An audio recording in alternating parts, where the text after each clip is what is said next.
Hello friends, welcome to Soumya maths classroom. उम्मीद है आप सब बहुत अच्छे होंगे और आपका मैथ्स का पेपर बहुत अच्छा हुआ होगा। तो चलिए एक बार जल्दी से देखते हैं कि फ़िज़िक्स की बुक फर्स्ट में कौन कौन से इम्पोर्टेंट टॉपिक आपको दिए हुए हैं। इसकी पहली सीरीज़ मैं आपको दे चुकी हूँ, जिसमें हमने बुक सेकेंड के बारे में डिस्कस किया था कि हर चैप्टर के कौन कौन से इम्पोर्टेंट टॉपिक हैं और साथ में उनमें से आपको उसके बारे में क्या क्या पढ़ना है। यानी किसी टॉपिक को केवल परिभाषा ही पढ़नी है या किसी का आपको निगमन भी तैयार करना है या किससे न्यूमेरिकल ज़्यादा पूछे जाएंगे। तो इसी पे आज मैंने आपका ये वीडियो बनाया है। तो चलिए स्टार्ट करते हैं वीडियो को। उसके पहले अगर आपने अभी तक अपने क्लासरूम को सब्सक्राइब नहीं किया है तो जल्दी से सब्सक्राइब कर लीजिए और वीडियो को ज़्यादा से ज़्यादा लाइक और शेयर कीजिए। Let's begin. सबसे पहले बात करते हैं चैप्टर 1 की। चैप्टर 1 में आप देखेंगे कि ये बहुत ही ज़्यादा इम्पॉर्टेंट है, वैद्युत आवेश तथा क्षेत्र। अब इसमें देखा जाए तो आपको क्या क्या तैयार करना है। मैंने सब चीज़ों को आगे लिख दिया है। जैसे वैद्युत आवेश की आपको केवल परिभाषा पढ़नी है, चालक क्या होते हैं, विद्युत रोधी क्या होते हैं, इनकी केवल परिभाषा पढ़नी है, प्रेरण द्वारा आवेशन, इनकी क्रियाविधि किस तरह से प्रेरण द्वारा आवेशन किया जाता है, वैद्युत आवेश के मूल गुण क्या होते हैं, ये सब पढ़ने वाली चीज़ें हैं। यहाँ तक आप केवल परिभाषा याद करनी है। इसके बाद में आगे अगर देखा जाए तो यहाँ से स्टार्ट होता है एक समान बाह्य क्षेत्र में द्विध्रुव, यहाँ से निगमन स्टार्ट होते हैं और ये निगमन आपके 5 नंबर वाले क्वेश्चन में पूछे जा सकते हैं। ठीक है, बड़े होते हैं। गॉस का नियम बहुत इंपॉर्टेंट है, यानी इस चैप्टर का सबसे इम्पॉर्टेंट जो टॉपिक है वो गॉस का नियम है। इसको आप ज़रूर तैयार करें और चित्र सहित सूत्र का निगमन जब आप तैयार कर लेंगे तो ये आपका एक 5 नंबर का क्वेश्चन बन जाएगा। गॉस के नियम के अनुप्रयोग भी चित्र सहित सूत्र निगमन आप तैयार कर सकते हैं। गॉस का नियम के अनुप्रयोग भी बहुत ज़्यादा इम्पॉर्टेंट है और इन्हें भी आपको चित्र सहित सूत्र का निगमन तैयार करना है। तो अगर इस टॉपिक की हम बात करें तो यहाँ पे वैद्युत द्विध्रुव, उसके बाद एक समान बाह्य क्षेत्र में वैद्युत द्विध्रुव, गॉस का नियम और गॉस के नियम के अनुप्रयोग, ये 4 टॉपिक महा इम्पॉर्टेंट आप कह सकते हैं। फिर चैप्टर 2 की अगर बात करें तो उसमें ये भी हमारे लिए बहुत इम्पॉर्टेंट है। अब इसमें स्थिर वैद्युत विभव क्या होता है ये आपको आना चाहिए। बिंदु आवेश के कारण विभव, ये मोस्ट इम्पॉर्टेंट है, इसका आपको निगमन तैयार ही करना है। फिर वैद्युत द्विध्रुव के कारण क्या विभव होता है, इसका भी आपको निगमन तैयार करना है। समविभव पृष्ठ की परिभाषा आपको तैयार करनी है। स्थितिज ऊर्जा के जो 2 निगमन हैं, ये दोनों निगमन आपको तैयार होने चाहिए कि स्थितिज ऊर्जा होती क्या है और उसको हम कैसे प्राप्त कर सकते हैं। तो प्राप्त करने का जो तरीका है उसी को हम निगमन कहते हैं। ठीक है, परावैद्युत और ध्रुवण क्या होता है, इनकी क्रियाविधि आप तैयार कर लेंगे।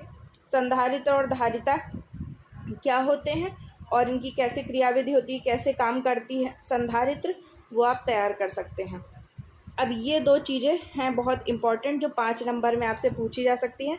धारिता पर परावैद्युत का प्रभाव, ये भी ज़रूर से समझें कि कैसे धारिता परावैद्युत के कारण बढ़ती है या घटती है, क्या प्रभाव होता है ये, और साथ में निगमन भी आपको समझना है। और समांतर पट्टी संधारित्र जो होता है उसका भी आप निगमन तैयार कर लें। तो अगर इस चैप्टर में देखा जाए तो मोस्ट इम्पॉर्टेंट चीज़ों में क्या क्या है, पहला तो धारिता पर परावैद्युत का प्रभाव, ये इम्पॉर्टेंट है। फिर उसके बाद समांतर पट्टी संधारित्र, ये भी इम्पॉर्टेंट है।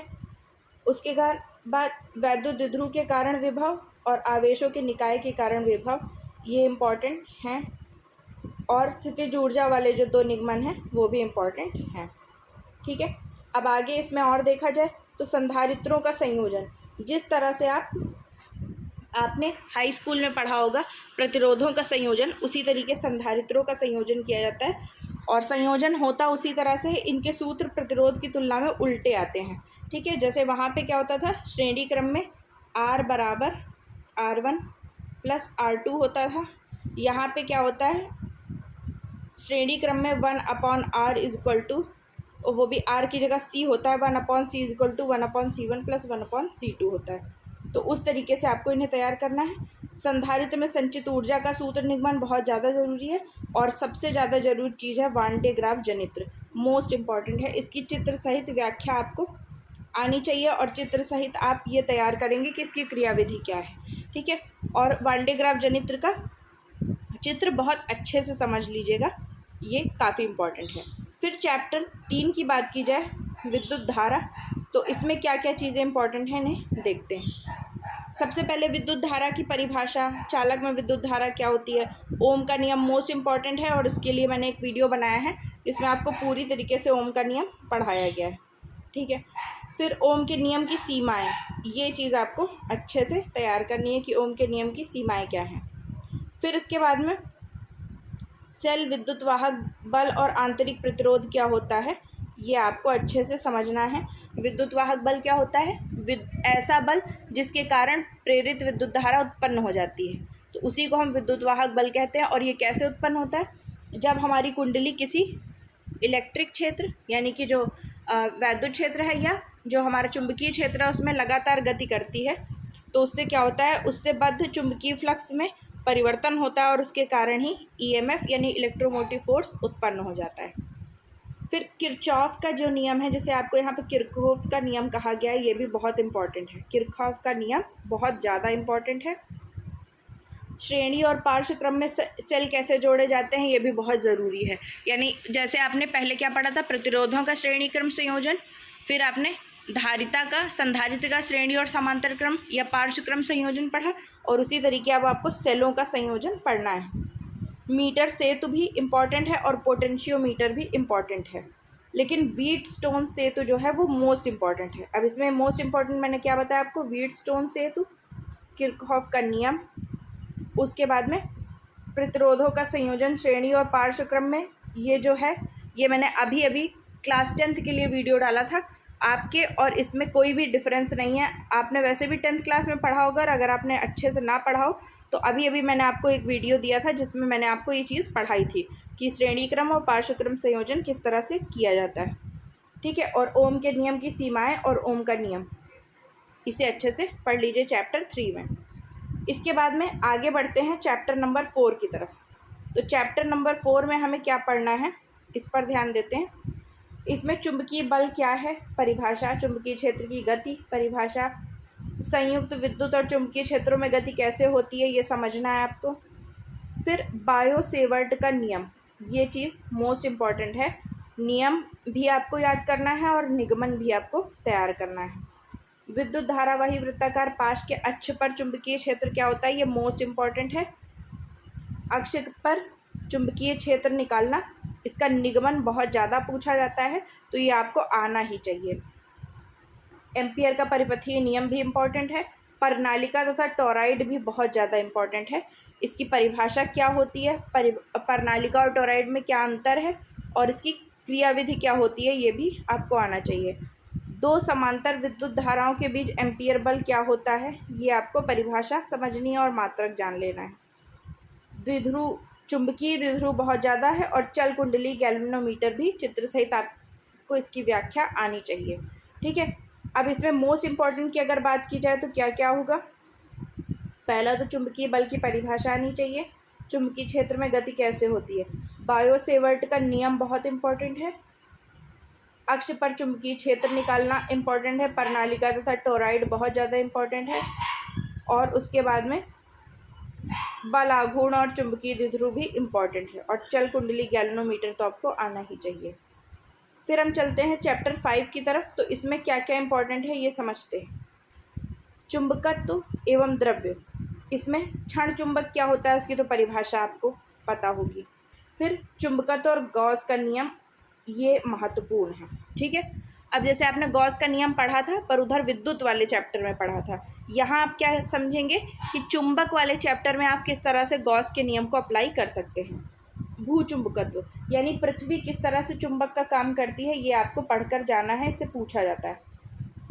चुंबकीकरण और चुंबकीय तीव्रता, तो तीव्रता बहुत ज़्यादा इम्पॉर्टेंट होती है।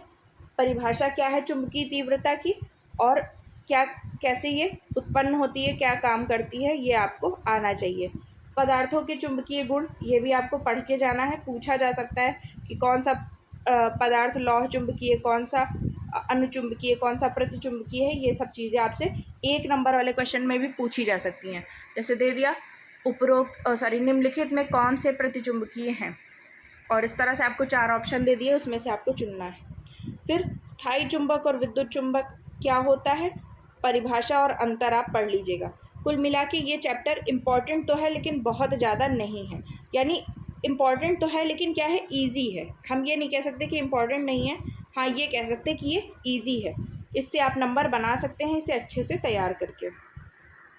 फिर चैप्टर 6 में आया अगर वैद्युत चुंबकीय प्रेरण, तो ये अत्यधिक महत्वपूर्ण वाले चैप्टर्स में आ जाता है।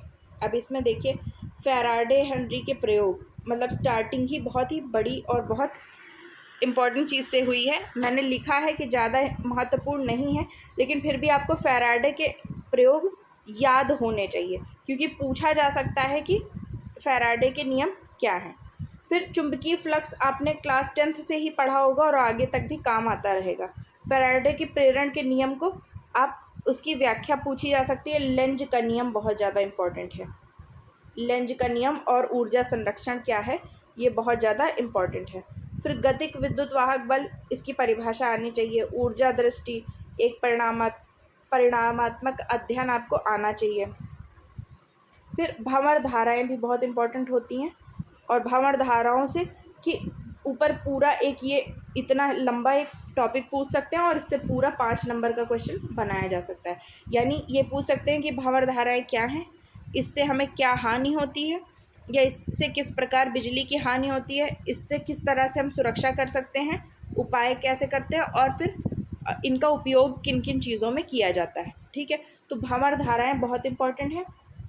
प्रेरकत्व भी बहुत इंपॉर्टेंट है। प्रेरकत्व की आपको परिभाषा पता होनी चाहिए कि क्या होता है प्रेरकत्व। और जो सबसे इम्पॉर्टेंट चीज़ है वो है प्रत्यावर्ती धारा जनित्र, जिसके ऊपर मैंने आपको दे दिया है, मैंने इसे पढ़ा दिया है। ठीक है, इम्पॉर्टेंट है। चित्र सहित इसकी क्रियाविधि मैंने आपको पढ़ा दी है, पहले ही वीडियो में एक डाल दिया है, और मैं यहाँ पे आई बटन में ये वीडियो लगा दूँगी। ठीक है, तो आप वहाँ से जा कर के चेक कर सकते हैं। फिर उसके बाद चैप्टर नंबर 7, ये भी बहुत इम्पॉर्टेंट है। प्रत्यावर्ती धारा नाम का चैप्टर हमेशा ही इम्पॉर्टेंट था। तो प्रतिरोधक पर प्रयुक्त AC वोल्टता इम्पॉर्टेंट है। अब आपको तैयार करना है और इसके फेजर आरेख जो होते हैं उनको समझना है। फिर AC धारा और वोल्टता घूर्णी सदिश द्वारा निरूपण कला समंजक, ये बहुत ज़्यादा इम्पॉर्टेंट नहीं है। प्रेरक पर प्रयुक्त AC वोल्टता, ये इम्पॉर्टेंट है। फिर संधारित्र पर प्रयुक्त AC वोल्टता। अब यहाँ तक क्या है, आप AC तो इस चैप्टर का नाम है, प्रत्यावर्ती धारा यानी अल्टरनेटिंग करंट।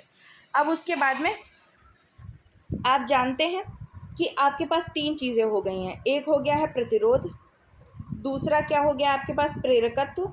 ठीक है, प्रेरकत्व जिसे हम L से प्रदर्शित करते हैं, और तीसरा है संधारित्र। अब यहीं आपको LC परिपथ, LCR परिपथ और RC परिपथ, RL परिपथ, ये सब मिलेंगे। तो आपने देखा पहली बार अगर हम AC को प्रतिरोधक पर प्रयुक्त करें तो क्या होगा, फिर प्रेरक पर प्रयुक्त करें, और फिर संधारित्र पर प्रयुक्त करें, तो ये तीनों चीज़ें इम्पॉर्टेंट हैं, उनके फेजर आरेख भी इम्पॉर्टेंट है। फिर जो मोस्ट इम्पॉर्टेंट चीज़ है इस चैप्टर की वो है LCR परिपथ। श्रेणीबद्ध LCR परिपथ पर प्रयुक्त AC वोल्टता क्या होती है, और इसका पूरा विश्लेषणात्मक अध्ययन जो दिया हुआ है कि ये किस तरह से ज़रूरी है, कहाँ कहाँ यूज़ होता है, ये सब आपको आना चाहिए। फिर LC दोलन, यानी अगर हम प्रेरक को और संधारित्र को जोड़ दें तो क्या होगा, और फिर ट्रांसफार्मर, ये भी बहुत इम्पॉर्टेंट है। तो अगर इसमें देखा जाए कि क्या क्या चीज़ें मोस्ट इम्पॉर्टेंट हैं, तो उनमें आपको मिलेगा पहला, दूसरा, तीसरा टॉपिक, चौथा टॉपिक, पांचवा टॉपिक और छठा टॉपिक। मोस्ट इम्पॉर्टेंट है ये चैप्टर, इसे बहुत अच्छे से आपको पढ़ के जाना है। फिर लास्ट चैप्टर है चैप्टर 8, और बुक सेकंड को तो मैं आपको पहले ही दे चुकी हूँ, तो बुक सेकंड का वीडियो आप वहाँ से देख लेंगे, उसे भी मैं आई बटन में प्लेस कर दूँगी, और बाकी यहाँ से आप देख सकते हैं। अध्याय 8 में आपको विस्थापन धारा की केवल परिभाषा पढ़नी है। वैद्युत चुंबकीय तरंगें क्या होती हैं, इनकी परिभाषा और प्रकार पढ़ लेना है, और वैद्युत चुंबकीय स्पेक्ट्रम क्या होते हैं, इनकी भी परिभाषा और प्रकार समझ लेना है।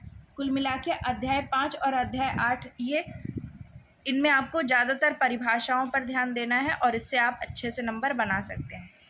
तो अगर आपको वीडियो पसंद आया हो तो उसे ज़्यादा से ज़्यादा लाइक करें, चैनल को सब्सक्राइब करें, और तब तक के लिए थैंक यू।